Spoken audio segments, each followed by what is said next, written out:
VHDL වල දෙවෙනි video එක. VHDL වල ප්‍රධාන කැටගරි පහක් තියෙනවා.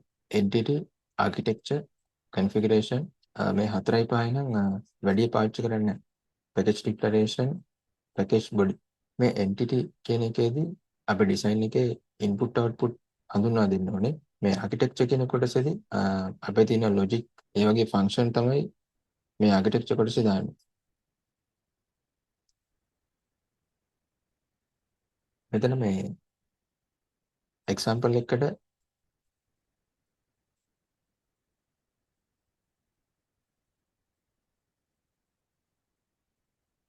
අපේ system එකේ input දෙකයි මේ පැත්තෙන් output දෙකයි තියෙනවා. මේක ගමු පළවෙනි example එකේ ඉඳලා input තියෙන switch දෙකක් output තියෙන්නේ LED දෙකක්. මේක ගමු switch 1 switch 2 LED බිඳුව LED 1. දැන් මේ පැහැදිලි කරන්නන්නේ entity කියන කොටස. එතන තියෙනවා VHDL එකේ කොටස් පහ. දැන් මේ entity කියන කොටසේදී හඳුන්වා දෙන්නේ input output නේ. එතන අපිට මේකේ තියෙනවා input දෙකක් තියෙනවා. output දෙකකුත් තියෙනවා. මේ දෙවෙනි කොටස architecture කියන කොටස. අපේ circuit එකේ තියෙන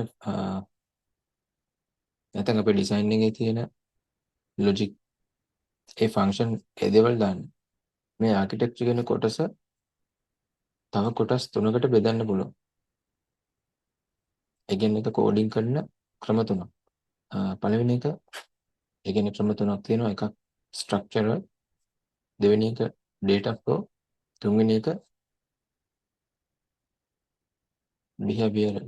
අපිට මේ VHDL program එකක් ලියද්දී මේ තුනෙන් එක ක්‍රමයක් හරි නැත්නම් මේ architecture එකේ කොටස් තුනම mix කරලා හරි පාවිච්චි ගන්න පුළුවන්.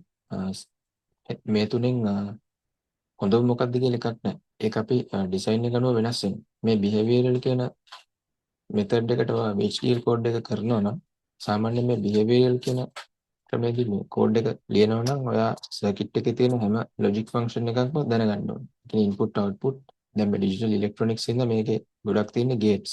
ඒ gate වල හැම input output එකක්ම logically මොකක්ද වෙන්නේ කියලා ඒ කියන්නේ circuit එකේ internal structure එක දන්නව නම් පුළුවන් මේ behavioral method එකකින් code කරන්න. ඒක practical කරද්දී code එකකින් පෙන්නන්නම් example එකක්. ඒතර behavioral එක ගොඩක් පාවිච්චි වෙන්නේ ටිකක් ලොකු design එකකට. මේ structural එකයි data flow එකයි මේ දෙක ටිකක් පාවිච්චි වෙනවා පොඩි design එකකට. උදාහරණයකට mini project එකක් subject එක project එක ඒවා එකට පුළුවන් මේ දෙක පාවිච්චි කරන්න. නැත්නම් behavioral එක පාවිච්චි ගන්නත් පුළුවන්. මේ තුනම mix කරලා පාවිච්චි ගන්නත් පුළුවන්. අපි අලුතෙන්ම VHDL code එකක් ලියනවා නම් ඒකේ මුලින්ම කරන්නේ අපි design එකට ඕනේ library ටික ගන්නවා. අපි එකක් පාවිච්චි කරනවා library IEEE කියලා. library IEEE semicolon තව එකක් පාවිච්චි කරනවා use කියන්නේ ඒ library එක පාවිච්චි කරන්න කියලා use IEEE.std logic මේ std logic කියන්නේ data type එකක්. std logic underscore 1164.all. ඒ කියන්නේ මේ 1164 තියෙන library එකේ තියෙන ඔක්කොම function use කරන්න කියලා මේ තියෙනවා. හැම වෙලේම මේ code එකක් අන්තිමට semicolon දෙන්න ඕනේ. ඒ semicolon දාන්න නැති තැනුත් තියෙනවා. දැන් මේ තියෙන්නේ code එක initial code එක පටන් ගන්නදී ඒකේ library දෙක. මේක ඉස්සෙල්ලාම import කරගන්න ඕනේ. අපේ design එකේ තියෙන මේ arithmetic කියලා ලියනවනම් ඒවට වෙනම libraries තියෙනවා. හරි. දැන් මේ library part එක ඉවරයි.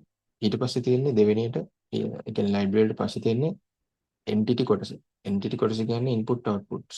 හරි. එතකොට entity මේ රතු පාටින් ලියන කොටස් ඒ තමයි entity එකේ නම.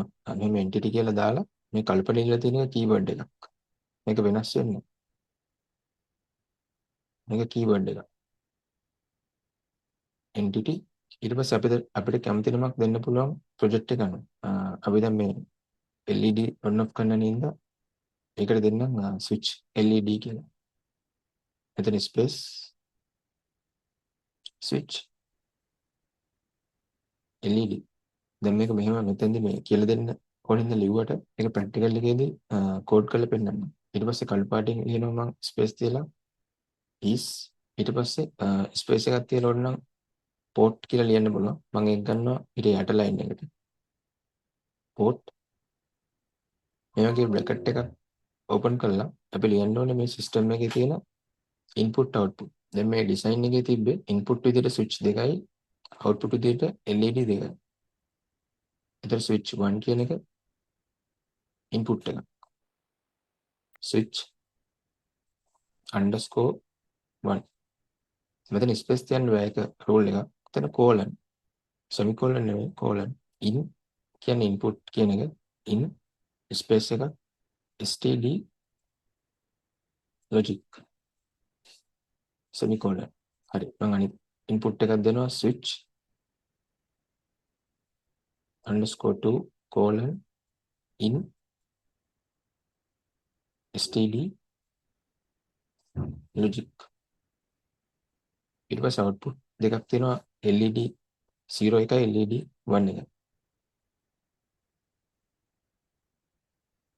LED 0 out std logic.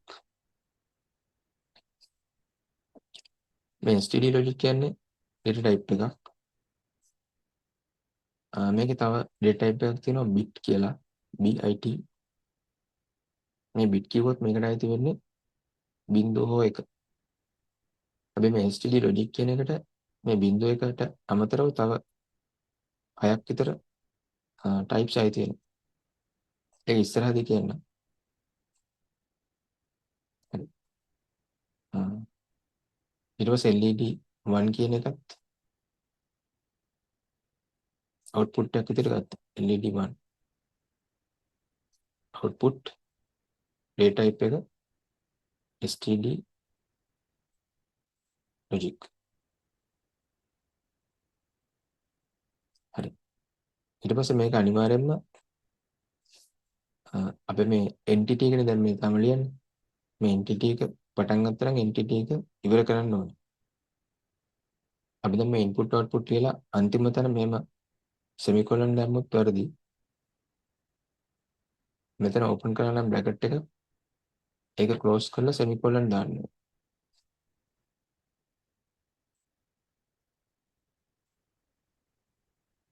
bracket එක close කරලා semicolon දාලා ඉවර කරනවා. දැන් අපි ඒ කියන්නේ දැන් port එක දාගෙන ඉවරයි. ඊට පස්සේ entity close කරනවා නම් end ඒ keyword එක අනිවාර්යෙන් මෙන් කරන්න ඕනේ අපේ entity එකේ නම. මේ තියෙන්නේ entity එකේ නම switch LED. එහෙනම් end space switch LED.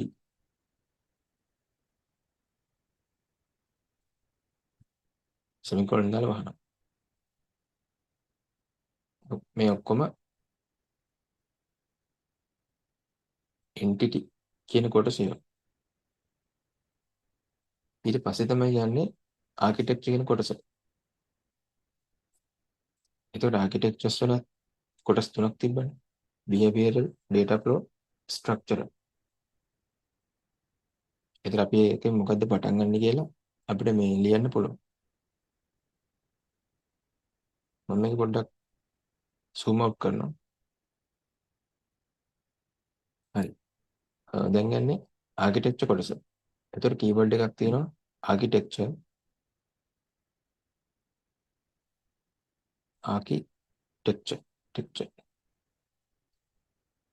architecture space තියලා මෙතන ලියන්න පුළුවන් අපේ මොකක්ද architecture model එක කියන්නේ.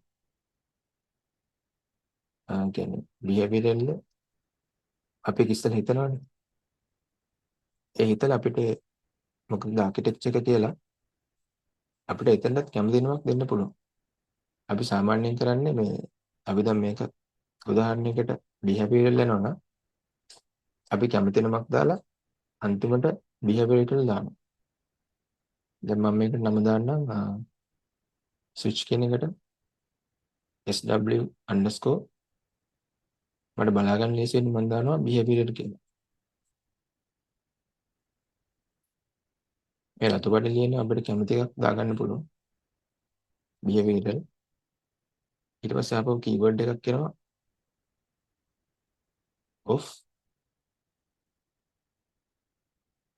ඊට පස්සේ අපි මේකේදී අනිවාර්යයෙන්ම මේ entity එකට connect කරන්න ඕන හින්දා entity එකේ නම දෙනවා. ඒ කියන්නේ මෙන්න මේක switch led switch underscore led. ඊට පස්සේ ආපහු keyword එකක් කරනවා is. තව keyword එකක් තියෙනවා අනිවාර්යෙන් begin කියලා දාන්න ඕනේ. begin. ඊට පස්සේ පුළුවන් අපේ කෝඩ් එකේ මේ ස්ට්‍රක්චර් ටික කෝඩ් කරන්න. ඒ කියන්නේ අපි දැන් මෙතෙන්දී පටන් ගත්තේ behavioral කරන ස්ට්‍රක්චරල් මෝඩ් එක. දැන් මේක behavioral වලින් කෝඩ් කරනවා නම් අපිට කෙලින්ම දෙන්න පුළුවන්. අපි මෙතන ඩිසයින් එකට ගියොත් එහෙම switch 1 එකට දීලා තියෙන්නේ LED 0, switch 2 එකට දීලා තියෙන්නේ LED 1. එතකොට මම කෙලින්ම ලියන්න පුළුවන් LED 0 වලට assign කරන්න. මෙතන assign operator එක assign කරන්න ඕනේ switch 1. මෙතන මේ අන්තිමට semicolon දාලා මෙන්න මේ symbol එක තියෙනවා කියන්නේ switch 1 කියන එක LED වලට LED 0 වලට assign කරලා තියෙනවා. මේ තියෙන්නේ assign operator. අපි අර Java වගේ කරනවා නම් අපි ලියනවා next කියලා variable එක කරගෙන මෙහෙම 3 දැම්මොත් මේ 3 value එක extra assign කරලා තියෙනවා. ඒ වගේ තමයි මෙතනත් තියෙන්නේ. ඒ වගේම මේ LED 1 කියන LED 1 එකට assign කරනවා switch 2 එක. switch 2. ඊට පස්සේ මේකෙත් අර entity එක වගේම end කරන්න ඕනේ. end. ඊට පස්සේ අපේ architecture එකේ නම sw_behavioral. ඒකෙන් ඉවර වෙන්න ඕනේ.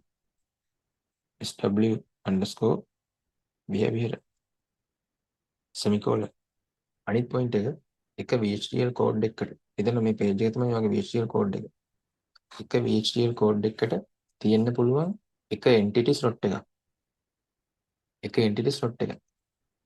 ඒ කියන්නේ එක VHDL මේ program එකකට තියෙන්න පුළුවන් එක entity එකයි.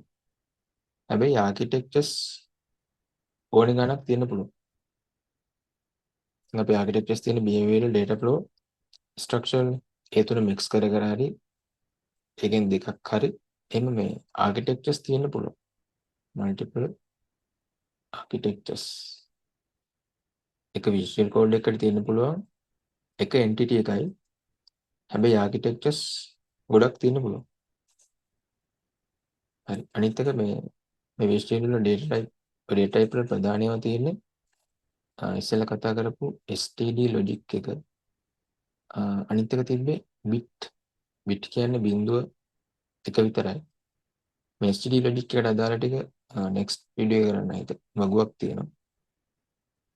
boolean කියන්නේ true or false. boolean true නැත්නම් false. ඊළඟ වීඩියෝ එක කරන්නේ මේකේ